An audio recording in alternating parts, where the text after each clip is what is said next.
Good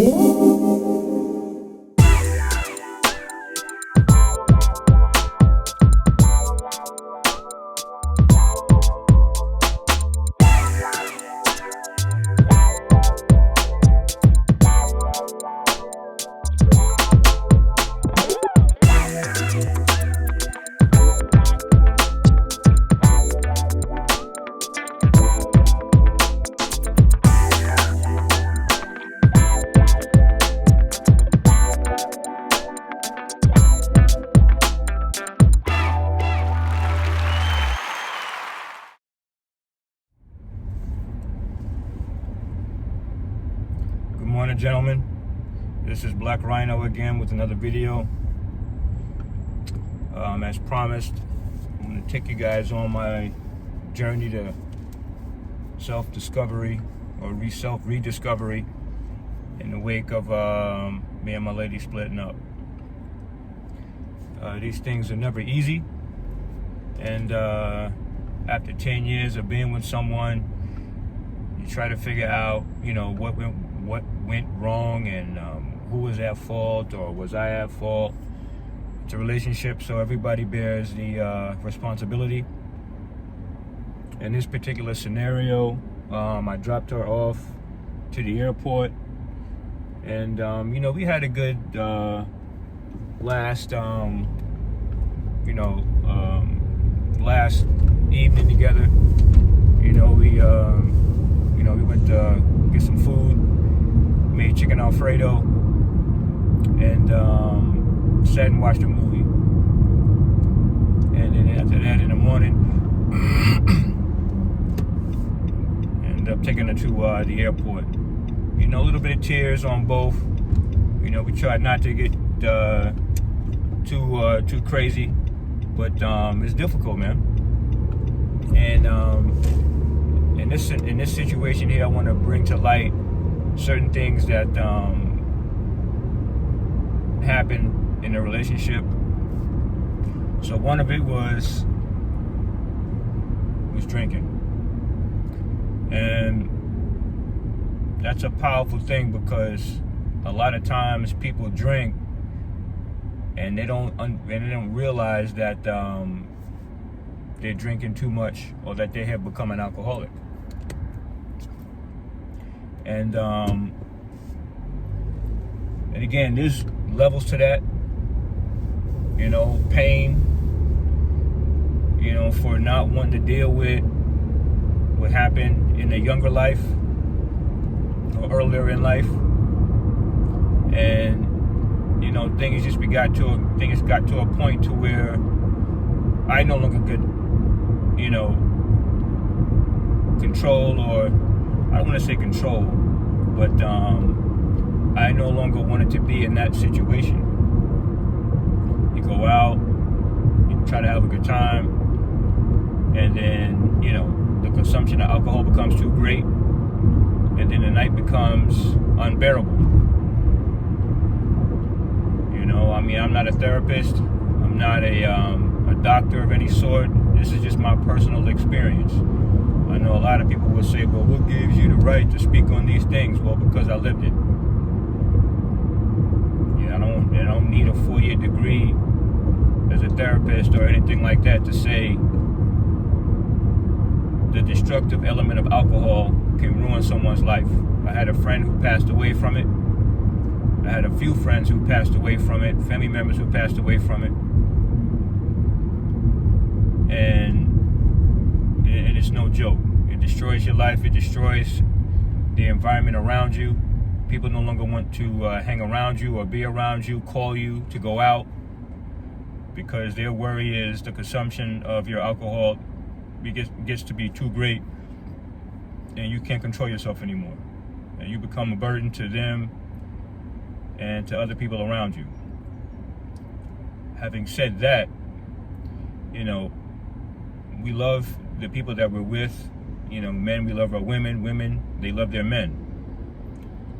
But at the same time, you have to realize and understand that if a person has a problem, you have to do the best you can to help them with that problem. Now, if you've done all that you could do, And the problem still remains after a certain period of time. And again, I was with this woman for 10 years. And it's still an issue. Then, you have to have them or help them to seek help. However that help looks. In this particular situation, she moved back home.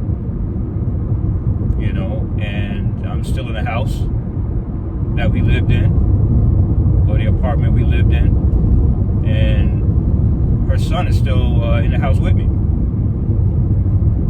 He's 24 years old. He's a decent kid. He's trying to find his way in the world like anybody else would be trying. And it's not easy. So now there's a new dynamic to the situation. But, it's going to get better. We're going to work at it and do the best we can. We have to do the best we can to provide the help to the people that we love, however that help may look. People may disagree with, okay, well, why did she leave and that kind of stuff. Like I said, help looks different.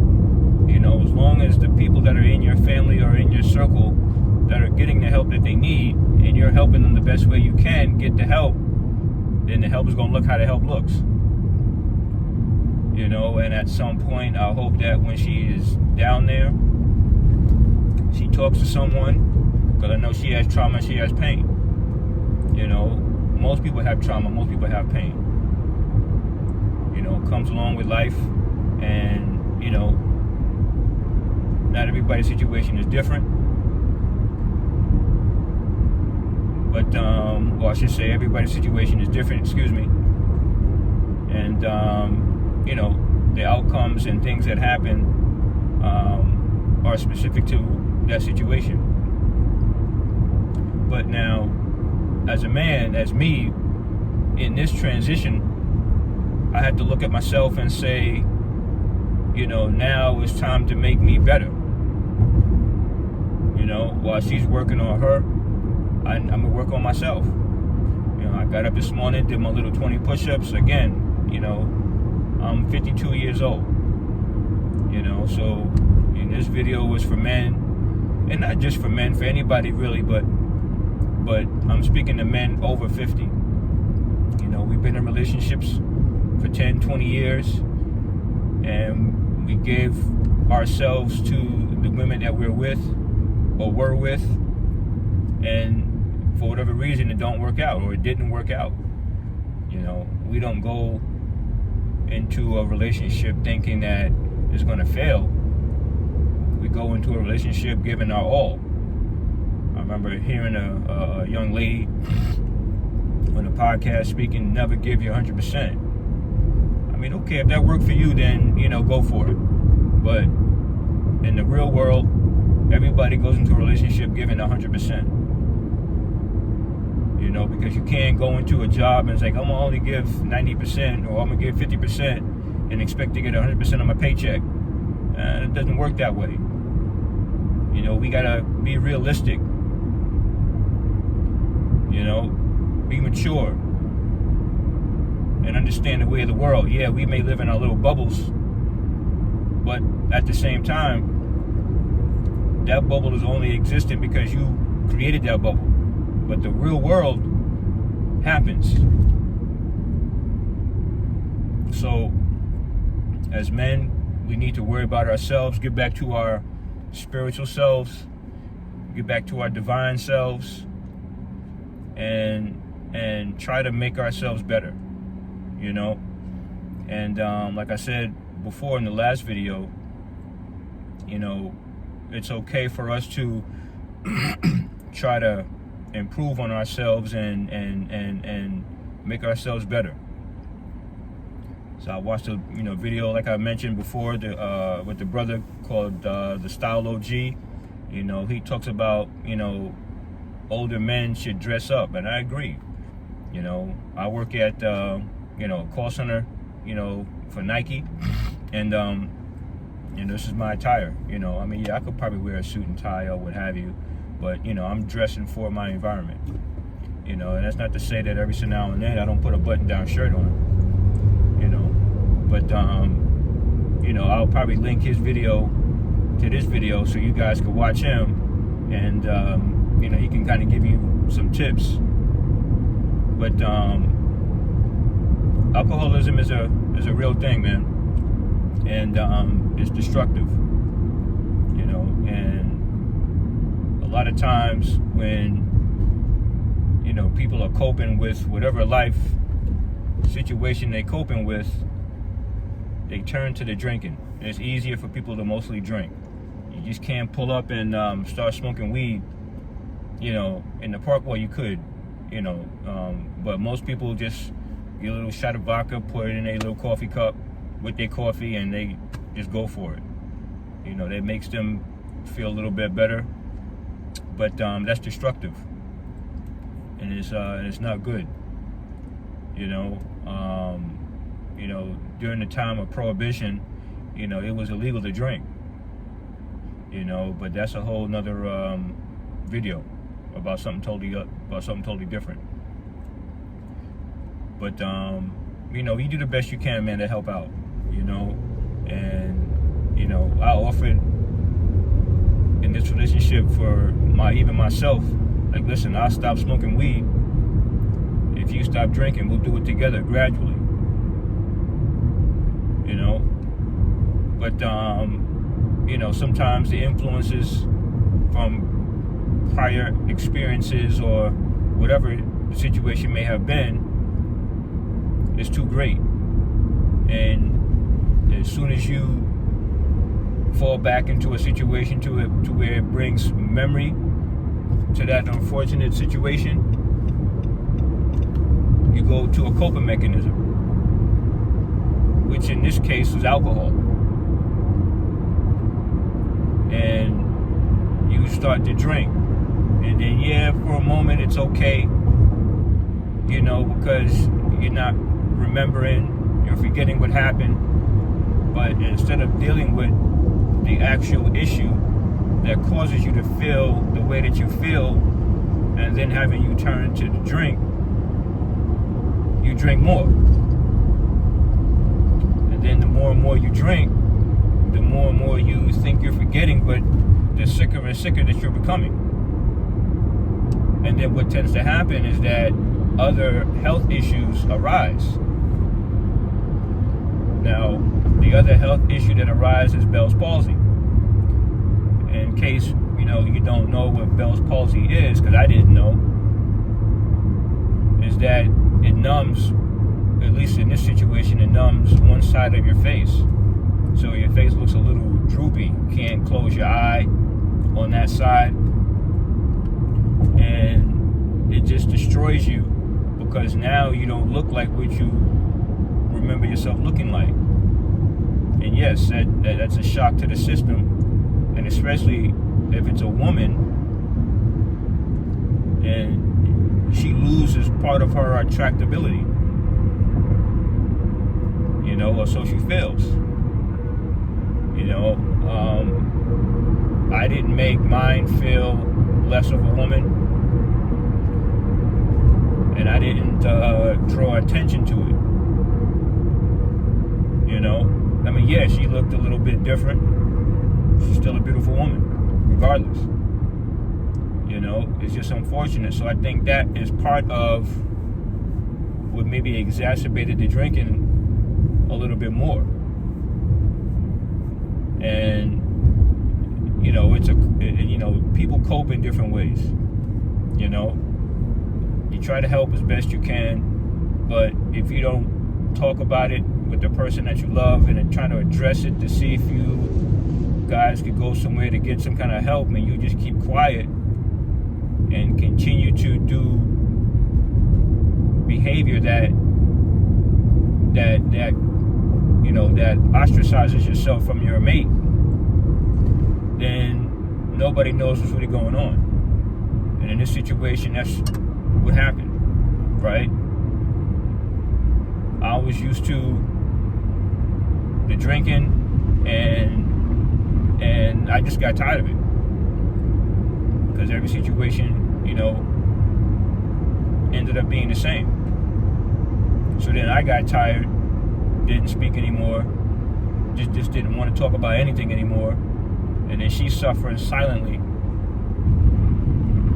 with whatever issues that she has, and on top of the new issue that she developed, which is the Bell's palsy. So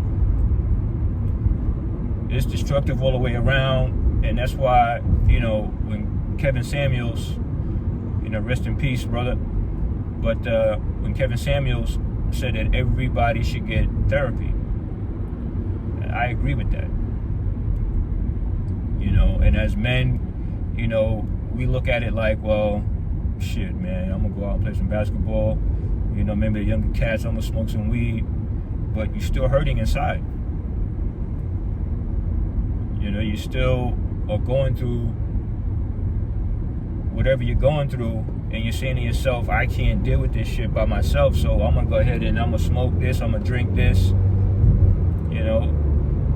And we gotta be men and men enough to admit when we need help. Now, you know, what kind of therapist should you go to? Should you go to a woman therapist? Should you go to a man therapist? I mean, that's really up to you. You know, but at the same time, go to a therapist that doesn't have an agenda. You know, and don't go to a therapist that makes you feel like you're the problem as a man. You know, I've heard that before. So, you know, look in yourself, man, and see where you can grow and see what you can change, and be man enough to make that change. Don't be scared. I mean, am I a little nervous right now living by myself after 10 years of living with this woman and now living with her son? Yeah. It's a little nerve-wracking. I'm a little nervous about it. You know, I hope things work out. You know, but at the same time, you know, you got to do what you have to do. There's a little police activity just passing by here on the road to work, and you know, we got to do the best we can. So I know the video may be a little rambly a little bit. Hopefully that this at least broaches the subject of substance abuse, and especially in relationships. Substance abuse is a killer of that relationship. So you do the best you can. Try to get the loved one the help that he or she needs. And as for us men in this situation, this is our safe space to be honest, to be open, to not be judged. You know, people can make a comment on this video, you know, go, feel free, please. Share your thoughts, share your experiences. Because what you've been through may be more than what I've been through, and maybe that in the comments we could all, you know, share our thoughts to help each other as men to get through difficult situations. Again, this is Black Rhino, and this is the Rebuild Room. Take care, guys.